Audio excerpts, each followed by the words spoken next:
Hello, my dear lovely students. Today, you're again welcome to my YouTube channel. This is Perfect Learner. So, hope you are all fine today. আজকে তোমাদের একদম নতুন একটি topic নিয়ে class করব। আজকে verse class 1 অর্থাৎ যারা ক্লাস 11th পড়ছো এবং ফার্স্ট সেমে রয়েছে তাদের জন্য কিন্তু আজকের এই ভিডিওটি খুব স্পেশাল। আমি অবশ্যই বলবো আজকের এই ক্লাসে কয়টি স্টেপে তোমাদেরকে আমি কম্পোজড আপন ওয়েস্টমিনস্টার ব্রিজ শেখাবো।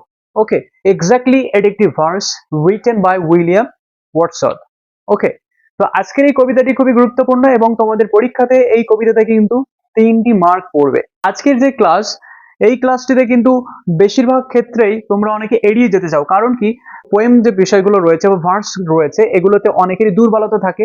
তো আমি এখানে প্রত্যেকটি বিষয় আমি প্রথমে তোমাদেরকে কবিতাটা খুব সুন্দর করে বোঝাবো এবং দেন লিটারারি ডিভাইস গুলো রয়েছে সেই ডিভাইসের প্রোজ এন্ড কনস কিন্তু প্রত্যেকটি বিষয়ে আলোচনা করব। তারপরে শব্দগুলোকে আমি ওয়ার্ড নোটস করে দেব। ওকে, তোমাদের আর কোনো ডাউট থাকবে না। তো আমি আশা করি তোমরা সবাই ভালো রয়েছো এবং এই ক্লাসটি শেষ পর্যন্ত তোমরা উপভোগ করো।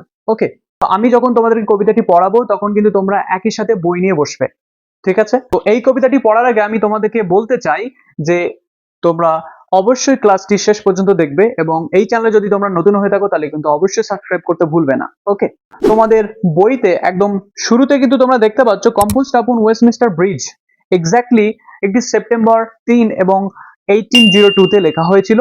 তো সেই সময়টি কিন্তু এখানে লেখা আছে, কিন্তু এই কবিতাটি পাবলিশ হয়েছিল কবে? 1807। আমি এখানে বেশ কিছু গুরুত্বপূর্ণ তথ্য এখানে লিখবো, তোমরা এই তথ্যগুলো কিন্তু নোটস করে নেবে। Okay, exactly composed upon Westminster Bridge কে লিখেছিলেন? তোমরা সবাই জানো উইলিয়াম ওয়ার্ডসওয়ার্থ। উইলিয়াম ওয়ার্ডসওয়ার্থের এই কবিতাটি আমরা সবাই কিন্তু লন্ডন ব্রিজ কবিতা নামে জানি। কি কবিতা? সবাই বলো, লন্ডন ব্রিজ কবিতা। তো এই লন্ডন ব্রিজ কবিতাটির মূল নাম কি? Composed upon Westminster bridge. এটি লেখা হয়েছিল 1802। কত সালে পাবলিশ হয় কবিতাটি? 1807। এক্স্যাক্টলি উইলিয়াম ওয়ার্ডসওয়ার্থের বোনের নাম কি, যিনি উইলিয়াম ওয়ার্ডসওয়ার্থের সাথে ফ্রান্সের ক্যালে নামক স্থানে, কোন স্থানে? ফ্রান্সে যখন যাচ্ছিলেন, ফ্রান্সের কোন জায়গা? ক্যালেই। দেখো, এই উচ্চারণ কিন্তু ক্যালিস নয়, ক্যালে নামক স্থানে যখন যাচ্ছিলেন তখন তার মাঝখানে একটা ব্রিজ পড়ে। কোন ব্রিজ? সেটার নাম আমরা সবাই জানছি এখন, লন্ডন ব্রিজ। কি ব্রিজ? London bridge. তো এই লন্ডন ব্রিজে যাওয়ার পথে উনি খুব সকালে একটা মনোহর সৌন্দর্য কিন্তু লন্ডন ব্রিজে খেয়াল করেছিলেন। এমন নয় যে উনি লন্ডন ব্রিজে প্রথম দিন আজকে গেলেন, এই লন্ডন ব্রিজে কিন্তু উনি অনেক আগে থেকে যাতায়াত করতেন, কিন্তু আজকের যে সকালটা অর্থাৎ সেপ্টেম্বর 3 দিনে কিন্তু সকালবেলা এই কবিতাটি লেখেন। এক্স্যাক্টলি এই কবিতাটি কোন বইতে বা কোন খাতায় লেখা হয়, এখান থেকে কিন্তু একটা কোশ্চেন তোমাদের আসে। সেটি কি? সেটির নাম হচ্ছে দ্য গ্যাসমের। তোমরা এটাকে গ্যাসমেরিও বলতে পারো, গ্যাসমেরি জার্নাল। এটা কিন্তু একটা জার্নাল। এই জার্নালটি কার কাছে ছিল? Dorothy Wordsworth. আচ্ছা, ডরোথি ওয়ার্ডসওয়ার্থ কে? আমাদের উইলিয়াম ওয়ার্ডসওয়ার্থের বোন, তাই না? এনারা দুজন কিন্তু ছিলেন। যাই হোক, আমরা কবিতাটি এখন পড়বো। তো দেখো, এই কবিতাটি এক্স্যাক্টলি পড়ার আগে আরো কিছু ইনফরমেশন তোমাদের জানতে হবে।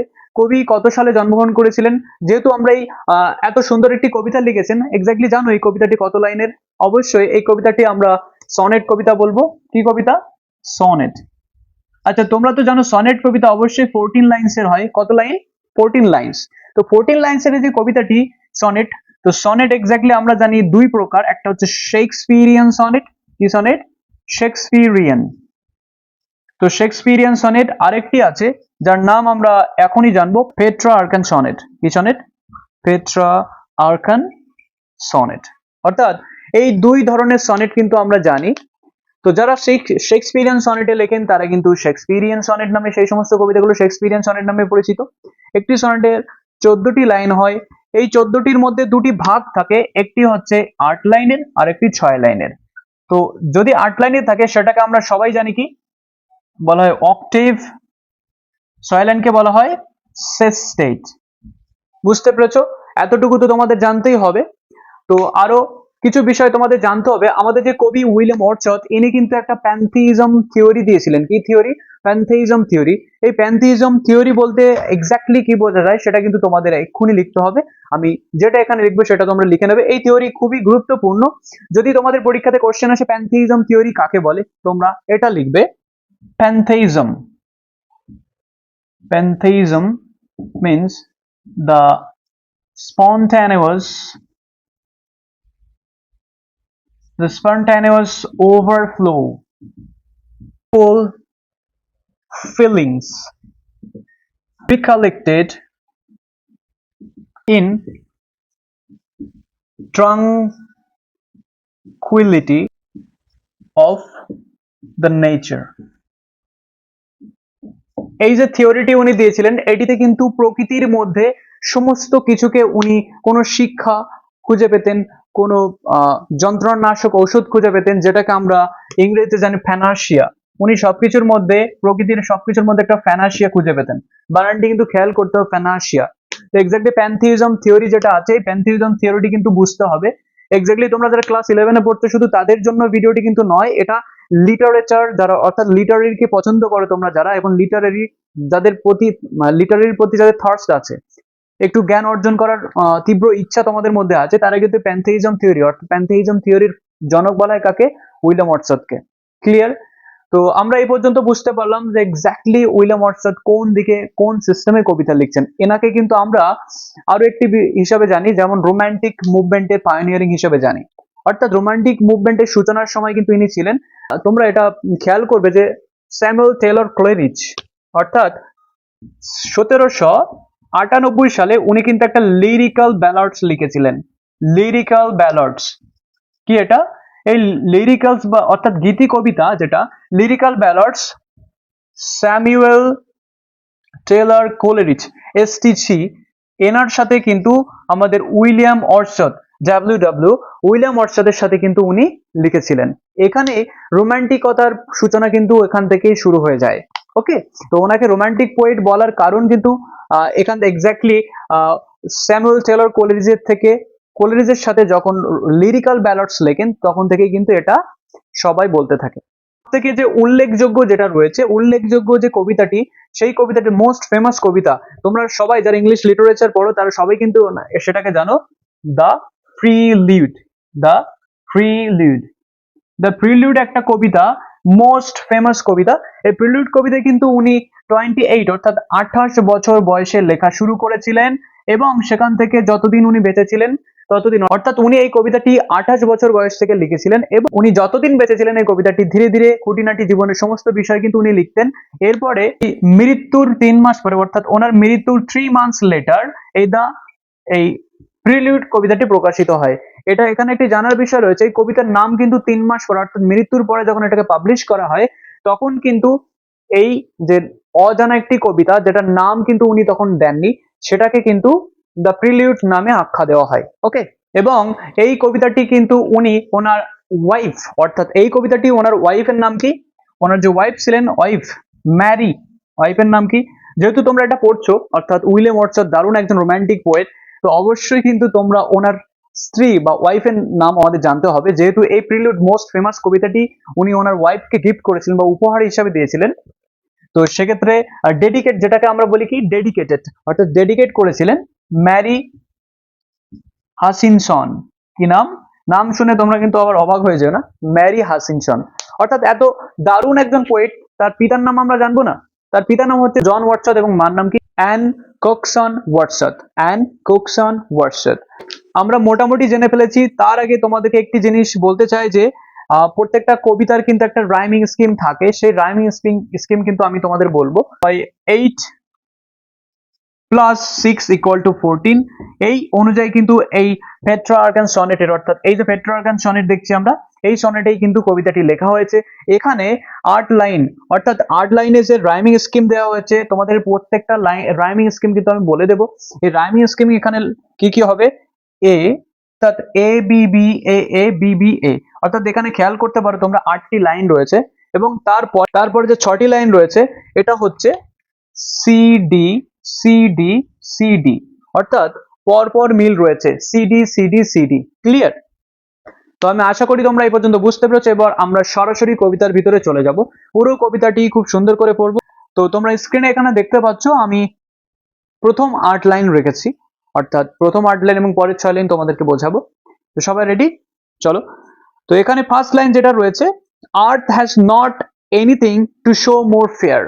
অর্থাৎ পৃথিবীর আর তেমন কিছু দেখানোর নেই এত সুন্দর নিয়ে আজকের এই লন্ডন সিটিতে কিন্তু তারা যে সৌন্দর্যটা দেখছে। Dull would he be of soul who could pass by, অর্থাৎ সেই নান্দনিক শূন্য, নান্দনিকতা শূন্য সেই ব্যক্তিটি যে কি করতে পারে, এই লন্ডন ব্রিজের এই সৌন্দর্যটিকে পাস করে যেতে পারে। অর্থাৎ যে ব্যক্তি কোনো সুন্দরের প্রতি মোহ নেই, যে ব্যক্তি প্রত্যেক দিনই যাতায়াত করে কিন্তু এত সুন্দর এই সকালের সৌন্দর্যটি, যেটা কিনা পৃথিবীতে এখানে আর্থ কিন্তু একটা পার্সনিফাই করা হয়েছে, এবং এই আর্থ has not anything to show more fair, এই লাইন দ্বারা কিন্তু বোঝানো হয়েছে যে এখানে কবি হাইপারবোলিক স্পিচ ইউজ করেছেন। কি ইউজ করেছেন? হাইপারবোলিক। এটা কিন্তু একটা ফিগারস অফ স্পিচ, আমরা ফিগারস অফ স্পিচ নিয়ে একটু পরেই বলবো। নেক্সট দেখো, আর সাইট, একটা দৃশ্য, সো টাচিং ইন ইটস মেজেস্টি, একটা দৃশ্য যেটা খুবই মর্মস্পর্শী, হৃদয় বিদারক, সেই যে মেজেস্টিক মানে একটা স্পন্দনশীল একটা মুহূর্ত, যেখানে এত সুন্দর একটা শহর সকালের সুন্দর মুহূর্ত নিয়ে ফুটিয়ে তুলেছে কবির সামনে। তো এই দৃশ্যটাকে একজন ব্যক্তি সে কিনা নান্দনিকতা শূন্য হয়ে আজকে কিন্তু চলে যায়, তো সেই কারণে কবি তাকে বলছে ডাল। ক্লিয়ার? দেখো, দ্য সিটি নাও ডথ, এই দ্য সিটি নাও শহর এখন, ডথ মানে কি? ডথ মানে কোনো কিছু, কোনো ক্রিয়া বোঝানো হয়েছে। ডথ শব্দের অর্থ যেটা দেখো তোমরা এখানে আর্কিক ইউজ, অর্থাৎ ডথ শব্দের অর্থ হচ্ছে ডাজ। আমরা বর্তমানে এটাকে কি হিসাবে ব্যবহার করি? ডাজ। তো ডাজকে আমরা ডথ বলতাম আগে ইংলিশ ল্যাঙ্গুয়েজে, যেটা ওল্ড ইংলিশ বলা হয়। তো প্রত্যেকটি শব্দের অর্থ কিন্তু তোমরা খেয়াল করবে, আমি যেখানে যেমন ভাবে বোঝাবো তেমনটা কিন্তু তোমাদের বুঝতে হবে। ওকে? লাইক আ গার্মেন্ট, অর্থাৎ গার্মেন্ট বলতে এখানে পোশাককে নির্দেশ করা হয়েছে। ওয়্যার পরিধান করে থাকে the beauty of the morning, সকালের সৌন্দর্য।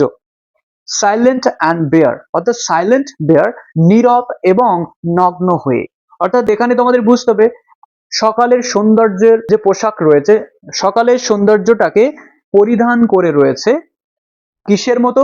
একটা গার্মেন্টের মতো। এই গার্মেন্ট অর্থাৎ যেমন মানুষ, যেমন আমরা পোশাক পরে থাকি, পোশাক পরলে অনেক সুন্দর দেখায়, এখানে কবি কিন্তু সেই গার্মেন্ট অর্থাৎ পোশাক, সূর্যের আলোটা, সকালের সৌন্দর্যটা যেন শহরটাকে একটা পোশাকের মতো আবৃত করে তুলেছে। ওকে? এবং সেটা খুব নীরব, কারণ এখনো পর্যন্ত কেউ কিন্তু ঘুম থেকে ওঠেনি। ঠিক আছে? এই কারণে কিন্তু সাইলেন্ট এবং বেয়ার। এখনো বাজার হলে যেমন দিনের বেলা চারিদিকে খুব সমাগম ঘটে থাকে, চারিদিকে অনেক হই হট্টগোল শুরু হয়, তেমনটা কিন্তু হয়নি, তাই এখানে বেয়ার শব্দটিকে কবি কিন্তু ব্যবহার করেছেন। Okay? Ships, towers, domes, theatres and temples lie open unto the fields and to the sky, অর্থাৎ এখানে শিপস মানে বড় বড় যে জাহাজগুলো নদী দিয়ে, অর্থাৎ নিচে কিন্তু একটা নদী রয়েছে, জানো তো? এই নিচে যে নদীটা রয়েছে, এই নদীটার নাম হচ্ছে থেমস নদী। তোমরা এটাকে অনেকেই টেমস বলে, থেমস। দেখো, অনেকে এটাকে থেমস বলে, তো তোমরা এটাকে টেমসও বলতে পারো, টেমস। ওকে? কোনো ভুল নেই। তো এই যে টেমস নদী রয়েছে, শিপ যেহেতু চলছে তাহলে অবশ্যই নদীর উপরে, এটা তো কোনো ফাঁকা ফ্ল্যাট ল্যান্ডে হতে পারে না। ওকে? তার পরের line, ships, towers, domes, theatres and temples lie, অর্থাৎ এখানে জাহাজগুলো, টাওয়ার্স মানে বড় বড় যে বিল্ডিং, ডোমস মানে যে গম্বুজগুলো রয়েছে সেগুলো, এবং থিয়েটার্স নাট্যশালা, অ্যান্ড টেম্পলস, এই টেম্পলস বলতে মন্দির বা গির্জা, গির্জাকে বোঝানো হয়েছে এখানে। ST cathedral church, ST cathedral চার্চকে বোঝানো হয়েছে। তোমাদের কোশ্চেন কিন্তু আসতে পারে এই জায়গা থেকে যে এখানে টেম্পলস বলতে কবি কি বুঝিয়েছেন। যেহেতু কবি একজন খ্রিস্টান মানুষ ছিলেন, সেক্ষেত্রে কিন্তু সেন্ট ক্যাথেড্রাল চার্চকে টেম্পলস বলতে বোঝানো হয়েছে। ওকে? লাই মানে কি? শয়ন করে আছে, মানে লাই মানে অবস্থান করে, তাই না? লাই মানে তোমরা অনেকে শয়ন মনে করতে পারো, এখানে শয়ন নয়, এখানে অবস্থান করে। Open unto the fields and to the sky, অর্থাৎ খোলা মাঠ এবং আকাশ এতে উন্মুক্ত হয়ে আছে। অর্থাৎ তোমরা একটা জিনিস খেয়াল করবে, এই পিকচারটি দেখতে পারো, এই ছবিটি, অর্থাৎ খোলা মাঠ এরকম সোজা যেতে পারে, ফ্ল্যাট ল্যান্ড, এবং স্কাই, যেহেতু আমাদের পৃথিবীটা এরকম সার্কেল, গোল, অর্থাৎ অনেকটা এরকম গোল হবে, তাই আমরা যখন কি করব, যে আকাশটাকে দেখি, এখান দিয়ে যদি আকাশটাকে দেখা হয় তাহলে এটা কোথায় গিয়ে মিশে যাবে? দূরে ওই মাঠে গিয়ে মিশে যাবে। তাই খোলা সেই ভূমিটাকে বুঝিয়েছে যেখানে গিয়ে আকাশ এবং পৃথিবী, আকাশ এবং মাঠ একই সাথে মিশে গিয়েছে। ওকে? তাই বলা হচ্ছে আনটু মানে কি? টু। আর্কিক ইউজে আমরা সেটাকে আনটু বলে থাকি। আর্কিক মানে কি? প্রাচীন কালে যে ওল্ড ইংলিশে ব্যবহার করা হতো, তো আকাশ এবং ভূমি সেখানে গিয়ে মিশেছে। যেখানে শিপস, টাওয়ার্স, ডোমস, থিয়েটার্স এবং টেম্পলস গুলো অবস্থান করে। ওকে, অল ব্রাইট অ্যান্ড গ্লিটারিং, সমস্তটাই অর্থাৎ সবকিছু উজ্জ্বল এবং জলজল করছে, glittering in the smokeless air, অর্থাৎ এখানে কিন্তু স্মোকলেস এয়ার মানে কি, ধোঁয়াশাহীন বাতাস, কোনো রকম ধুলোবালিহীন যে শহরটা এখন কিন্তু সকালে খুব জলজল এবং উজ্জ্বল বর্ণ ধারণ করেছে। Never did sun more beautifully steep, কখনোই সূর্য এরকম সিক্ত হয়ে এত সুন্দরভাবে, এখানেও কিন্তু একটা হাইপারবোলিক স্পিচ দেওয়া হয়েছে এবং এর আগে বেশ কিছু জায়গাতে কিন্তু আমরা দেখেছি সেমিলি এবং মেটাফোর ইউজ করতে। ওকে, ইন হিজ ফার্স্ট স্প্লেন্ডার, অর্থাৎ এরপরে দেখছো যে ইন হিজ ফার্স্ট স্প্লেন্ডার, আমরা শেষে চলে এসেছি প্রায়, শেষ যে সেস্টেড রয়েছে এখানে তোমরা খেয়াল করবে, আমি আশা করি তোমরা কবিতাটি ভালো বুঝতে পারছো এবং শেষ পর্যন্ত তোমরা দেখতে থাকো, তোমাদের সমস্ত ডাউট কিন্তু ক্লিয়ার হয়ে যাবে। ইন ইজ ফার্স্ট স্প্লেন্ডার, অর্থাৎ সূর্য কখনো এত সুন্দরভাবে তার প্রথম কোন পাহাড়ের উপরে, অর্থাৎ এখানে লেখা আছে দেখো ভ্যালি, রক অর হিল, এই যে প্রথম সূর্যের আলো সেটা সবার প্রথম উঁচু জায়গাতে পড়ে হিল, তারপরে কোথায় পড়ে রক এবং ভ্যালি, এই পাহাড় এবং তার উপত্যকাগুলোতে কিন্তু পড়ে প্রথম যে ফার্স্ট স্প্লেন্ডার সূর্যের জ্যোতি, সেই জ্যোতিটা কিন্তু সেখানে না পড়ে এবার কোথায় দিচ্ছে, লন্ডন সিটিতে। কবি বলছেন যে তার ফার্স্ট স্প্লেন্ডার কিন্তু কোথায় পড়ছে, না উপত্যকায়, না পাহাড়ে, না পর্বতে, পড়ছে কোথায়, লন্ডন সিটিতে। তাই এরকম কিন্তু আর কখনো কবি দেখেনি বা আর কখনো প্রকৃতি তার এমন সৌন্দর্য লন্ডন সিটির উপরে রিফ্লেকশন দেয়নি বা রিফ্লেক্টেড করেনি। ওকে, এখানেও কিন্তু কবি একটা হাইপারবোলিক স্পিচ ব্যবহার করেছেন, কারণ অতি রঞ্জিত করে কিন্তু কথাটা বলা হয়েছে।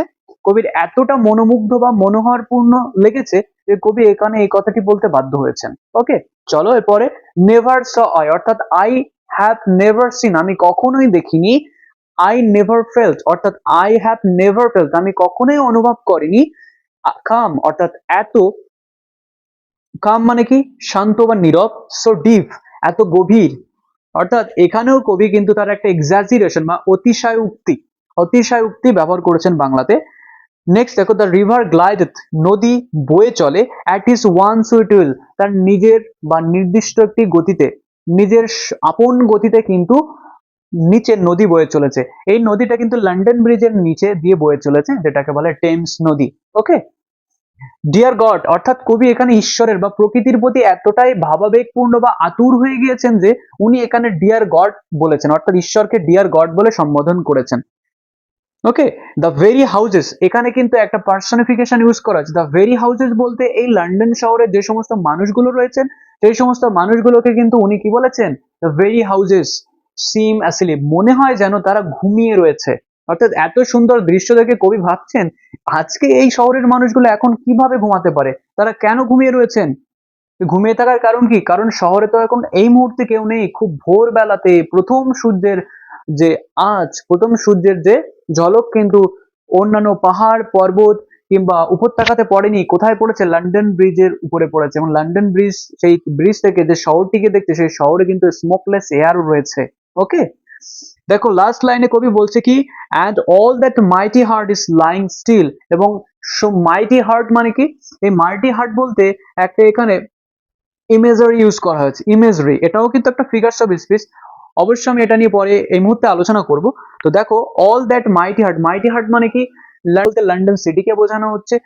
ওকে, এই লন্ডন সিটি কে যদি পুরো একটা বাড়িও ধরা হয় তাহলে কিন্তু লন্ডন ব্রিজটা হচ্ছে তার একটা মাইটি হার্ট, মানে বিশাল হৃদয়, এটাকে ইমেজারি কল্পনা করা হয়েছে। কবি এতটাই ভাবনা আবেগ হয়ে গিয়ে মানে ইমোশনাল হয়ে গিয়েছিলেন যে এই মুহূর্তে কিন্তু উনি এই মাইটি হার্ট, যেটা এখনো এতটাই শান্ত এবং নীরব হয়ে রয়েছে যে এই মুহূর্তে এখনো পর্যন্ত এই দৃশ্যটাকে কেউ দেখেনি।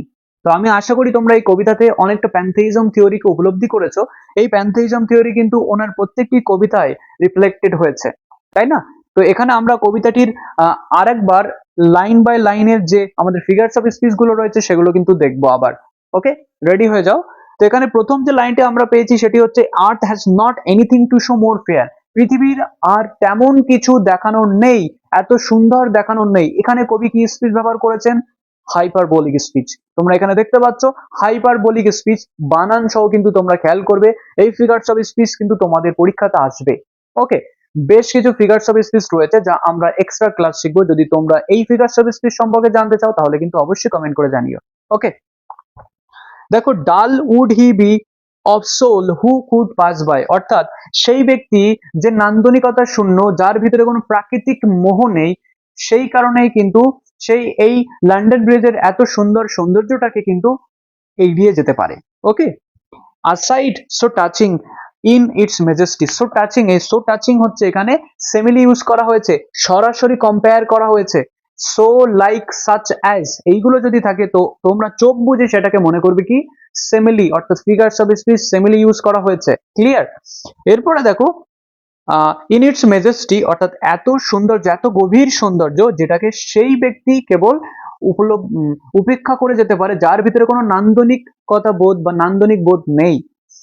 The city now ডথ means Dutch, সেজে আছে লাইক আ গার্মেন্ট, অর্থাৎ পোশাক পরে। এই লাইক আ গার্মেন্ট এখানেও কিন্তু কি করে আছে, এই দ্য সিটিকে কিন্তু এখানে একটা ইমেজারি অর্থাৎ মেটাফোর তুমি বলতে পারো, ইমেজারি তুলে ধরা হয়েছে। কারণ সিটিকে কল্পনা করা হচ্ছে একজন ব্যক্তি হিসেবে, সেই ব্যক্তি একটা পোশাক পরে রয়েছে, সেই পোশাক পরার ফলে তাকে কিন্তু অনেক সুন্দর লাগছে। এই পোশাকটা কিসের পোশাক দেখো, wear the beauty of the morning, the beauty of the morning একটা পোশাক হিসাবে কিন্তু রয়েছে। তাই the beauty of the morning এখানে মেটাফোরিক স্পিচ, সরাসরি তুলনা না করে বিউটি অফ দ্য মর্নিং শব্দটি বলা হয়েছে এবং এটি বলে অন্য একটি অর্থতে রূপান্তর করা হয়েছে।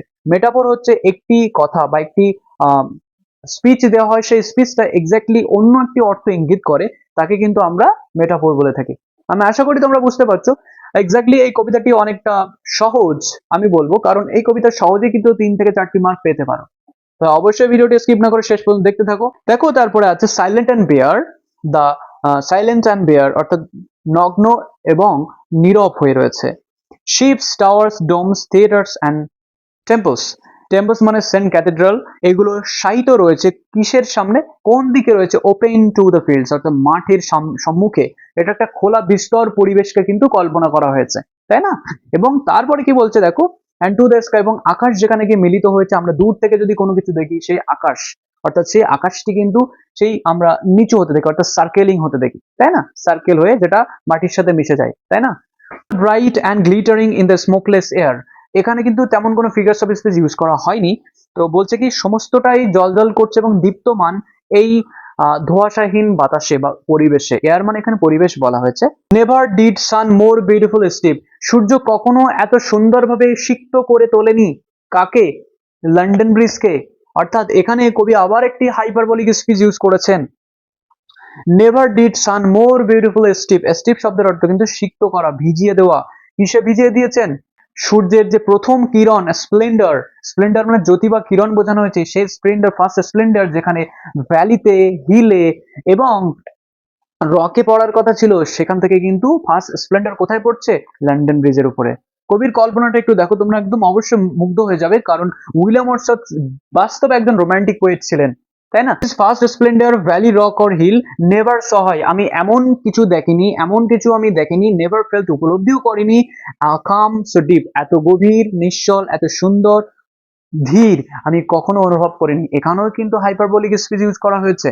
ওকে, প্রত্যেকটি জায়গা খেয়াল করে নেবে। তোমাদের জন্য কিন্তু কবিতাটা একটা রিভিশন বা রিভিউ কিন্তু আমি করে দিচ্ছি একটা ভিডিওতে অ্যাট আ টাইম। অর্থাৎ তোমাদের এই ক্লাসটি কিন্তু খুবই গুরুত্বপূর্ণ, একটু লেংথ হলেও ক্লাসটি কিন্তু তোমাদের জন্য খুবই উপকারে আসবে এবং প্রত্যেকটি জায়গা থেকে কিন্তু তোমাদের সম্ভাবনা রয়েছে। তো দ্য রিভার গ্লাইডেথ, রিভার নদী বয়ে চলেছে, অ্যাট হিস ওয়ান, এই হিস ইউজ করা হয়েছে। হিসটা কিন্তু পার্সনিফিকেশন, যখন কোনো যেটাকে আনএনিমেটেড কোনো থিং বা বস্তুকে যদি তোমরা অ্যানিমেটেড করতে চাও, তখন সেটাই কিন্তু পার্সনিফাই করা হয়ে যায়, তাই না? হিস এখানেও পার্সনিফাই করা হয়েছে সুইট উইল, তার নিজের ইচ্ছায়। নদীকে কিন্তু একটা ব্যক্তিত্ব অর্পণ করা হয়েছে, যার কারণে কিন্তু আমরা এটাকে পার্সনিফিকেশন বলতে পারি। যদি সেন্টেন্স এরকম তুলে দেয়, the river glideth at his one sweet will, এখানে ইমেজারিও বলা যেতে পারে, কিন্তু টাইম হিসের কারণে কিন্তু হিস যদি উল্লেখ করে দেয় তাহলে কিন্তু তোমরা সেটা কি বলবে, পার্সনিফিকেশন। ওকে, দেখো তারপর রয়েছে ডিয়ার গড, ডিয়ার গড এখানে সম্বোধন করে বলা হয়েছে, এটাকে আমরা অ্যাপোস্ট্রফিও বলতে পারি। ওকে, এর আগে আমরা একটি জিনিস বাদ দিয়ে এসেছি, এখানে দেখো নিয়ার লেখা রয়েছে, নিয়ার স আই, নিয়ার মানে এখানে কমাতে দেখো একটা অ্যাপোস্ট্রফি লেখা হয়েছে, এটাকে কিন্তু একটা ফিগারস অফ স্পিচ অ্যাপোস্ট্রফিও ধরা যেতে পারে। ওকে, তো এই মুহূর্তে আমরা কটা ফিগারস অফ স্পিচ জানলাম? অলরেডি ইমেজরি জেনেছি, হাইপারবোলিক স্পিচ জেনেছি, মেটাফোর, সিমিলি, তাই না? এরপরে পার্সনিফিকেশন জানলাম, এবং দেখো the very houses seem as sleep, এটা আগেও বলেছি পার্সনিফিকেশন। সেই আহ, ঘরগুলো বা সেই সমস্ত লোকজনগুলো এখনো শুয়ে রয়েছে যারা এত নান্দনিক সৌন্দর্যকে উপভোগ করতে জানে না, তারা কিন্তু এখনো ঘুমিয়ে রয়েছে, যে সৌন্দর্য কবি এবং কবির বোন কিন্তু এই মুহূর্তে উপভোগ করছেন। Okay, and all that mighty heart, এবং সেই সমস্ত ভীষণ হৃদয় ইজ লাইং স্টিল, অর্থাৎ সেই যে ভীষণ হৃদয় মানে কি লন্ডন ব্রিজ, লন্ডন ব্রিজের সৌন্দর্য ইজ লাইং স্টিল, এখানে শয়ন আছে বা এখানে অবস্থান করছে। ওকে, এই মাইটি হার্ট বলতে একটা ইমেজারি ইউজ করা হয়েছে, এবং এই ইমেজারি বলতে লন্ডন ব্রিজ। যদি তুমি পুরো লন্ডন শহরটাকে ধরো তাহলে সেটা একটা বাড়ি, এবং তার ভিতরে যে হৃদয় বা হার্ট রয়েছে সেটা কিন্তু লন্ডন ব্রিজ। তো আমি এই পর্যন্ত আশা করি তোমরা কবিতাটি খুব ভালোভাবে উপভোগ করেছো। তো আমি বলবো আমাদের উইলিয়াম ওয়ার্ডসওয়ার্থের যে কবিতাগুলো রয়েছে, কবিতাগুলোর ভিতরে কিন্তু এই পোস্ট আপন ওয়েস্টমিনিস্টার অর্থাৎ লন্ডন ব্রিজ কবিতাটি কিন্তু অত্যন্ত গুরুত্বপূর্ণ। এই কবিতাটি যারা এখনো পর্যন্ত জানো না তারা কিন্তু তোমার বন্ধু বান্ধবরা যারা রয়েছে, তো আমি আশা করি তোমাদের ভিডিওটি ভালো লেগেছে। তো সেই কারণে কিন্তু বলবো তোমরা এই ভিডিওটি অবশ্যই শেয়ার করবে এবং বেশি বেশি কমেন্ট করবে তোমরা কোন বিষয়ে, কোন স্থানে, কোন জায়গায়, কোন পার্টে বুঝতে পারছো না, আমাকে কিন্তু অবশ্যই কমেন্ট করে জানাবে। তো একটি কমেন্ট করো এবং একটি লাইক করো, তাহলে কিন্তু ভিডিও তৈরি করার নতুন ইন্সপিরেশন আমি পাই, যে কারণে তোমাদের জন্য কিন্তু রীতিমতো প্রত্যেকটি ক্লাস, যেমন ক্লাস 8 থেকে ক্লাস 12 অর্থাৎ 5, 6, 7 যদি তোমাদের কোনো ভাই বোন পড়ে থাকে তাহলে কিন্তু কমেন্ট করতে পারো, এবং সেখানে কিন্তু আমি তোমাদের ভিডিও আপলোড করে দেবো, এবং তোমরা সেই ভিডিও থেকে কিন্তু নতুন নতুন তথ্য পেতে পারো। যেমন তোমরা এই ভিডিওতে অনেক নতুন তথ্য পেয়েছো এবং সনেট সম্পর্কে জানতে পেরেছো। তোমরা চাইলে কিন্তু সনেট নিয়ে তোমাদেরকে আরো ভালো ক্লাস দেবো, এবং প্রত্যেকটি স্ট্যান্ডার্ড সম্পর্কে, কোন লাইনের কোন স্ট্যান্ড, অর্থাৎ 4 লাইন থাকলে কি বলে, 5 লাইন থাকলে কি বলে, 6 লাইন থাকলে কি বলে, এইগুলো যদি তোমরা জানতে চাও তাহলে কিন্তু অবশ্যই কমেন্ট করে আমাকে জানাবে। ওকে, আজকে এই আমাদের উইলিয়াম ওয়ার্ডসওয়ার্থের লাস্ট কবিতা তোমাদের এই সেমে রয়েছে, সেটি হচ্ছে লন্ডন ব্রিজ। তো আজকে তোমাদের লন্ডন ব্রিজ কবিতাটি এই পর্যন্তই ছিল। তো আমি আশা করি তোমরা ক্লাসটি উপভোগ করেছো। তো দেখা হচ্ছে অন্য কোনো ভিডিওতে, ততক্ষণ তোমরা সবাই ভালো থাকো, সুস্থ থাকো, সদা সর্বদা পারফেক্ট লার্নার চ্যানেলের সাথে যুক্ত থাকো।